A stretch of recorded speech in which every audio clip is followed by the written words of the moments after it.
हम पूरा जोर लगा रहे थे, हमें अंदाजा था कि हमारा नॉमिनेशन नहीं लेंगे, ठीक है। लेकिन मैं घर से जब चला था मैंने ये चीज़ सोची नहीं थी, मैंने नामांकन लेने के बाद की प्रोसेस सोची थी।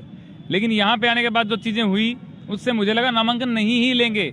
इतने ट्वीट, इतने मेल, इतने फ़ोन कॉल किए कि मुझे लगा कि 3 बजे के बाद में जो 27-26 लोगों का नामांकन कल हुआ है, 3 बजे के बाद में 26 लोगों का, वो मेरे मेल ट्वीट से हुआ है, ऐसा मुझे लगा था। लेकिन आज उसका पता चला कि वो क्यों हुआ। वो अगर नामांकन पहले हमारा ले लेते तो उसमें कुछ टाइम हमें मिल जाता, जिसमें वो कमी निकालते अगर छोटी सी भी, तो उसमें हमें टाइम मिल जाता, उसमें हम दे देते वो चीज़। उन्होंने आज हमें ये रीज़न बताया है, अपने मुंह से बोल करके बताया है कि आपका जो नामांकन है वो इस टाइम पे हुआ है 2:58 पे 14 तारीख को। हमने आप में जो कमियां निकाली है उसके लिए आपके पास डॉक्यूमेंट देने का टाइम नहीं है, तो वो आपकी गलती है, हमारी डीएम की गलती नहीं है।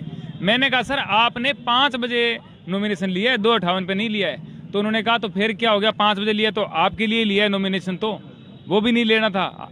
मैंने कहा सर वो लेना था, लेकिन आपने टाइम क्या लिखा है, 11:59 PM 14 तारीख, तब तक जमा करा सकते हो।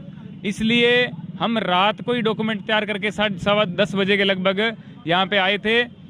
और यहाँ पे आने के बाद में वेट किया, डीएम सर आए, डीएम सर आते ही बात सुनी नहीं, उन्होंने बोला भगाओ इनको, यहाँ पे पिकनिक मनाने आए हैं ये, तेरी नौकरी चली जाएगी, पुलिस वालों को बोला है, और हमें भगाया गया है। फिर हमें लगा कि हम रात को तो नहीं, टाइम गलत लिख दिया होगा, सुबह पहुँचते हैं। सुबह आए, यहाँ पे कोई नहीं 11 बजे एक्सेप्ट कर रहा, कुछ भी नहीं चीज़ें। फिर लाइन में लगे हैं सब लोग, सब प्रत्याशी जो कल थे वो लाइन में लगे हैं।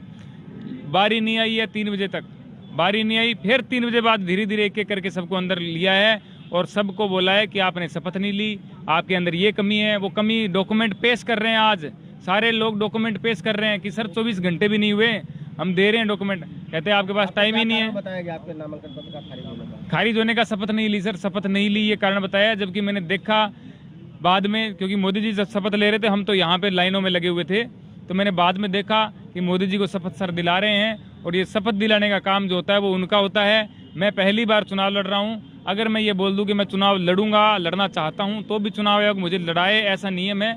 लेकिन मैंने तो पूरी प्रक्रियाएं पूरी करके और डॉक्यूमेंट वहां पे जमा कराए। लेकिन फिर भी शपथ दिलाने के बारे में, शपथ के बारे में एक शब्द सर ने नहीं बोला। और ये मेरे से पूछ लेते कहाँ है डॉक्यूमेंट, हो सकता है मैं दूसरी जगह कोई फाइल में होता है, मैं निकाल के दे देता। या मेरे को बोलते कि शपथ लोगे या नहीं लोगे, मैं बोलता नहीं लूंगा तो रिजेक्शन होता, मैं बोलता हाँ लूंगा, आप दिलाओ शपथ। किसी को नहीं दिलाई है, सबकी आंखों के सामने हुआ है। 26 लोग जो बैठे हुए उनकी आंखों के सामने ये सब हुआ है और ये बहुत गलत हुआ है। लेकिन अच्छा इसलिए हुआ है कि लोगों का सपोर्ट मुझे दिखा। इतना सपोर्ट मैंने सोचा नहीं था जितना सपोर्ट मुझे मिला, तो कम से कम अच्छा इस बात का मुझे लग रहा है कि लोगों में इतनी तो जागरूकता है कि आज सोशल मीडिया पे जो हमारा सपोर्ट है वो बहुत ज़्यादा था। और दुख इस बात का है कि जो चीज़ हमें लगी थी कि ये हो रही है वो वाकई में सच है, और वो 15 दिन पहले ही सामने आ गया। एक मैं यूँ पेंसिल से पेंटिंग बनाने की कोशिश कर रहा था कि एक देश की इस टाइम की हालात की पेंटिंग बना के दिखाऊं। वो पेंटिंग जो है चुनाव आयोग ने प्रिंट करके दे दी है, बोले आप रहने दो बनाने को, ये ले जाओ, लगाओ, दिखाओ सबको, 4 दिन में काम हो गया आपका, निकलो इधर से। ये बात है। अब कहाँ पे किसको सपोर्ट करेंगे? आपने क्योंकि कल कहा था कि अगर चुनाव मैं करता हूँ तो ठीक है, नहीं अगर मेरा पर्चा खारिज होता है तो मैं यहाँ से जाने वाला नहीं हूँ।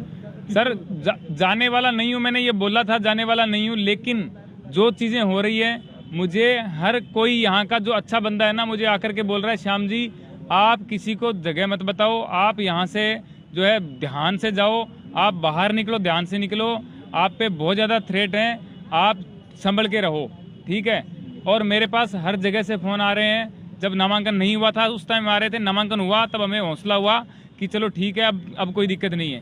तो अब जो चीज़ है, मैंने तो ये भी कसम खाई थी कि गंगा मैया में डुबकी मैं तब लगाऊंगा जब मेरा नामांकन एक्सेप्ट हो जाएगा। अब तो एक्सेप्ट भी नहीं हुआ। लेकिन अब ये थोड़ी है कि माँ से नाराज़गी कब तक हो सकती है सर, माँ है गंगा मैया तो, और बेटे तो हम भी गोद लिए हुए हैं ही। मोदी जी अकेले थोड़ी हैं, कह के चले गए।